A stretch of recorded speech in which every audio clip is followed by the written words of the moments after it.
대한변호사협회와 대법원의 대결?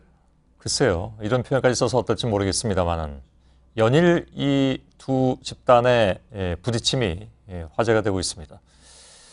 전관예우를 맡겠다는 이유로 차한성 전 대법관의 변호사 개업 신고를 대한변협이 반려했는데 이게 법적으로 근거가 있느냐 하는 것이 논란의 첫 번째 쟁점이고요. 또 모든 대법관 후보자한테 개업 포기각서도 받겠다고 대한변협에서 얘기했는데 이거 직업 선택의 자유를 침해한다 이런 또 주장도 나오고 있죠. 자, 전관예우 근절이라는 취지에는 뭐 누구나 공감을 할 텐데 방법이 어떤 것이 맞느냐 하는 문제 오늘 두 분을 모시고 잠깐 좀 토론을 하겠습니다.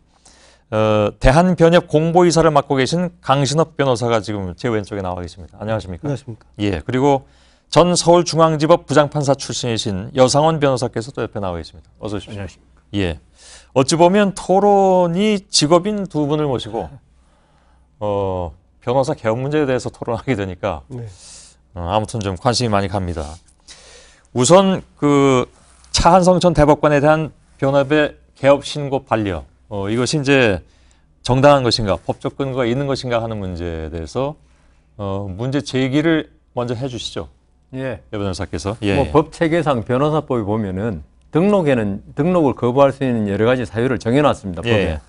그렇지만 신고에는 이를 반려하거나 거부하는 사유를 전혀 정해놓지 않았습니다. 이것은 무슨 말이냐면 예. 등록은 거부할 수 있으나 그 사유에 맞으면 그렇지만 신고는 어떠한 경우에도 거부할 수 없다는 그런 결론이 나올 수밖에 없습니다. 지금 대한변협에서는 이러한 법적 근거가 전혀 없는 신고를 지금 반려하고 있는 예. 어떻게 보면 위법 행위를 하고 있는 것입니다. 예. 대한변협이 위법이다라고 말씀하셨습니다. 반론해 주셔야 되겠네.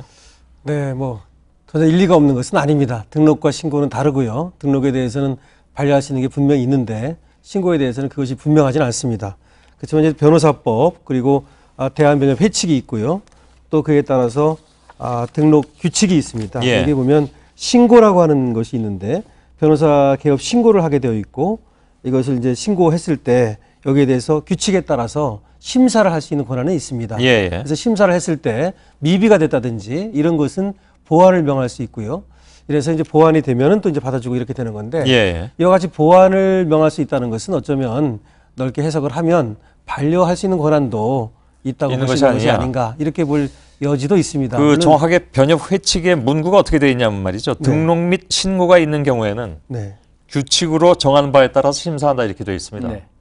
그래서 이거를 강 변호사님 말씀대로 적극적으로 해석을 하면 이거 심사해서 안 줄 수도 있는 거 아니냐, 그러니까 반려할 수도 있는 게 아니냐라는 것이고 여 변호사님 말씀에 따르면 무슨 얘기냐, 그러니까 등록이나 신고는 가령 절차적인 문제가 없는 한은 받아들이는 것이 맞다라는 것인데요. 네. 여태까지 혹시 이런 문제로 해서 그 신고 자체를 반려한 예가 있습니까? 지금 뭐 신고는 보완 명령에 불응하거나 예. 소정기일까지 보완하지 아니하는 때 이런 때 이제 신고의 수리를 거부할 수 있도록 돼 있습니다. 예. 등록 규칙에는. 그래서 이제 보통은 보완 명령에 불응한다든지 뭐 보완을 아니하는 경우는 거의 없기 때문에 예. 이렇게 문제가 될 정도로 수리를 거부한 경우는 없다고 생각이 됩니다. 예. 다만 이번 경우에는 여 변호사님 말씀하시는 것처럼 이 신고에 대해서는 조금 규정이 애매하지 않느냐라는 의견은 뭐 동의합니다. 알겠습니다. 근데 다만 이렇게 질문 드리면서 진행하죠. 적극적으로 해석하자면 심사에서 신고 반려할 수 있다라는 해석에는 어떻게 받아들이십니까? 그거는 지금 법리적으로 문제가 있는 게요.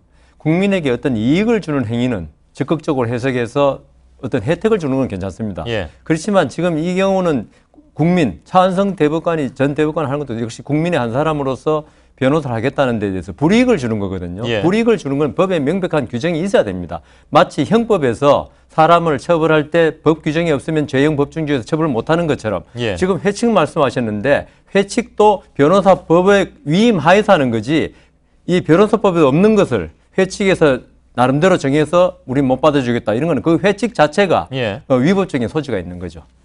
예, 말씀해 주시죠. 네, 뭐 해칙을 뭐 재정비하고 분명히 할 필요는 있다고 생각이 됩니다. 등록에 대해서 분명히 그 거부할 수 있는 사유가 있듯이 이 신고에 대해서도 그런 것이 필요하다고 생각이 되고요.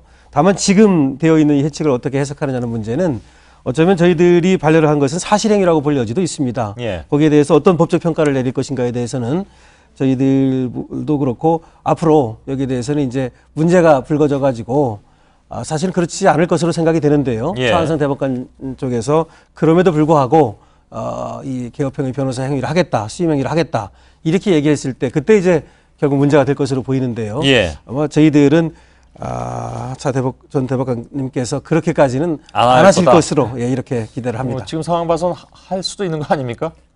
이건 차 대법관님 개인의 문제가 아니고요. 그러니까요. 앞으로 이 문제가 확대되면 모든 전관들, 법관, 검사들이 개업을 못하게 되는 수도 생깁니다. 예. 그렇기 때문에 이거는 제 생각에는 차 대법관님 개인의 문제가 아니고. 네, 말씀 잘하셨습니다. 예. 이 개업을 못하는 것이 맞기 때문에 저희들이 이렇게 어떻게 보면 좀 이런 강수를 둔 것입니다. 예. 개업을 해서 안 되는 이유는 지금 직업 선택의 자유는 이런 말을 늘 합니다. 그렇지만 그때 직업 선택의 자유라고 하는 것은 정당한 직업, 본인에게도 이익이 되고 사회에도 보탬이 되는 이런 직업을 말하는 것입니다. 근데 여기서의 직업이라고 하는 것은 그 전관이라고 하는 그 직위를 이용해서 그래서 많은 돈을 벌고 결국은 국민들에게 피해를 끼치는 이것은 직업 선택의 자유, 그 보호 범위 안에 속하지 않습니다. 때문에 저희들이 뭐 강수를 하면 강수를 둘 수밖에 없는 것은 이 대법관들의 어떤 개업으로 인한 피해가 너무나 크기 때문입니다. 예. 이 대법관님들을 모시기 위해서 이분들이 나오면 로펌들이 경쟁이 치열합니다. 이번에 이제 등록을 2월 달에 먼저 하셨거든요. 그리고 나서 3월 달에 신고를 하셨습니다. 예. 이 이유가 뭐냐면 저희들은 등록을 하고 나서 그다음에 신고를 하기까지 한 달 정도의 기간이 있는데요.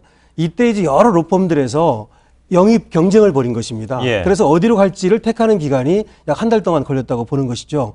그래서 사실은 만약에 공익활동을 하시겠다고 말씀을 하시는데 공익활동만 하신다면 이렇게 굳이 개업 신고를 할 필요가 없습니다. 그래서 저희들은 이번 차제에 이 대법관님들의 어떤 개업 행위로 인해서 국민들에게 피해가 많이 돌아가고 결국은 법조 시장을 흐리는 이런 분위기를 차제에 개혁해야 된다고 믿습니다. 반론해 주시죠, 여 변호사님. 예, 지금 공익 활동에도 변호사 필요 없다고 그것부터 말씀드릴게요. 공익을 위해서 소송을 제기하고 수행할 필요도 있는 사건도 있습니다. 예. 그때 변호사 자기 등록 없이 할 수 있습니까? 그건 맞습니다. 그렇지만 그러니까 그다음 제가 계속 말씀드릴게요. 그리고 지금 말씀하시는 것은 모든 그 정관 법조인들이 비리라 그럽시다. 비리도 아니지만 비리를 행할 것이란 전제하에 말씀하시는 거거든요.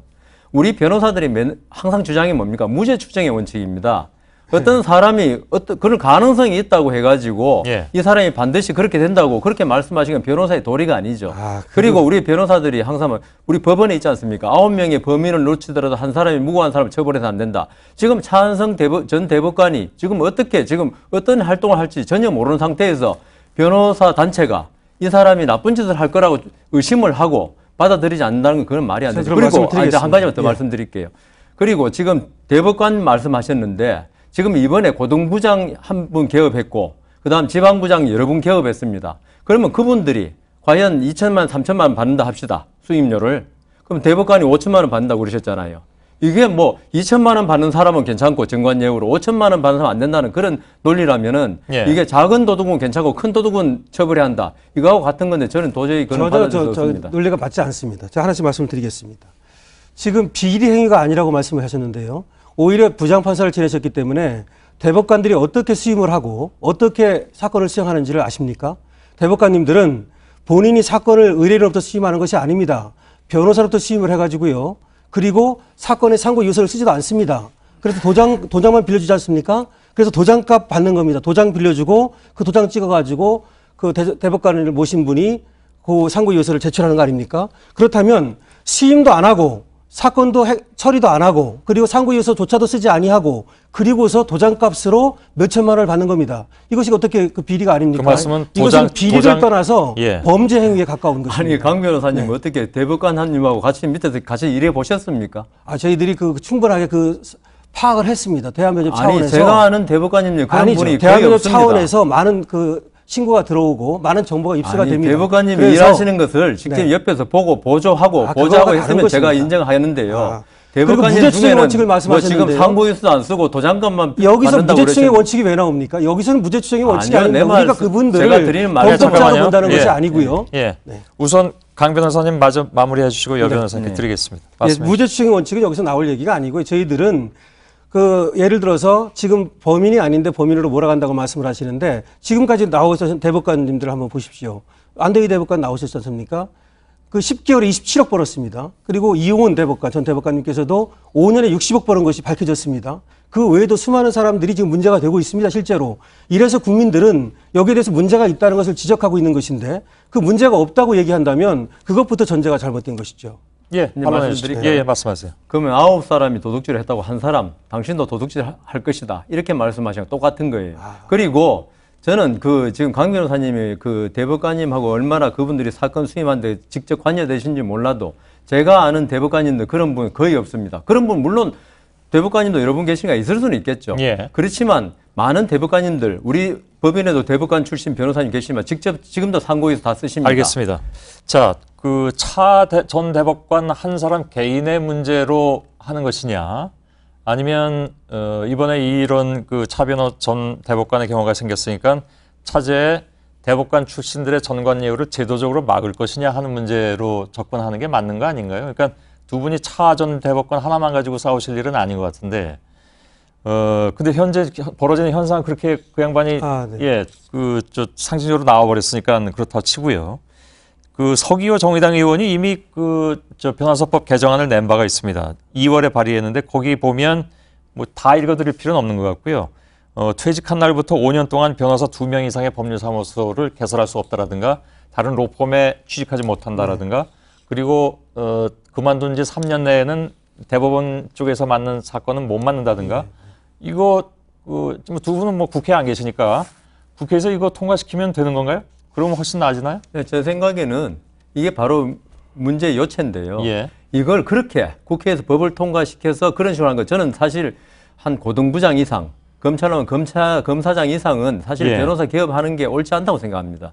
왜냐하면 그분들은 이미 명예를 다 차지했는데 예. 또다시 돈까지 벌겠다는 건 국민 정세도 안 맞고, 아까 말씀드린 그런 의혹을 받을 수 있기 때문에 안 맞는데, 그걸 지금 제가 드린 말씀은 예. 그런 걸 법 규정 없이 하지 말라는 거죠. 앞으로 우리 법조가 나아갈 방향, 그게 알겠습니다. 맞다고 봅니다. 근데 그 국회에서 잘 안 되고 하니까 네. 대한변협에서는 어떻게든 이참에 이거 바로잡을 건 이런 방식을 통해서라도 바로잡아야 되겠다는 네. 차원에서 나서신 거 아닌가요? 예, 그런 말씀도 맞습니다. 그 2011년에도 사개특위에서 사실은 이 대법관님들의 그 개업을 예. 금지하는 이런 그 법안이 논의가 됐었습니다. 예. 그런데 그 당시에 이제 그 법안이 통과가 되면 대법관을 하시려고 하는 분들이 많지 않을 것이다. 예. 이런 어떤 논의가 또 반론이 제기됐고, 법원 쪽에서. 그래서 결국은 이제 1년 개업제 제한하는 것으로 이렇게 논의가 결국 됐습니다. 예. 근데 지금 물론 뭐 이 법적 절차니 규정이니 맞는 말씀입니다. 그런데 지금 아까 말씀하신 것 중에서 저희들이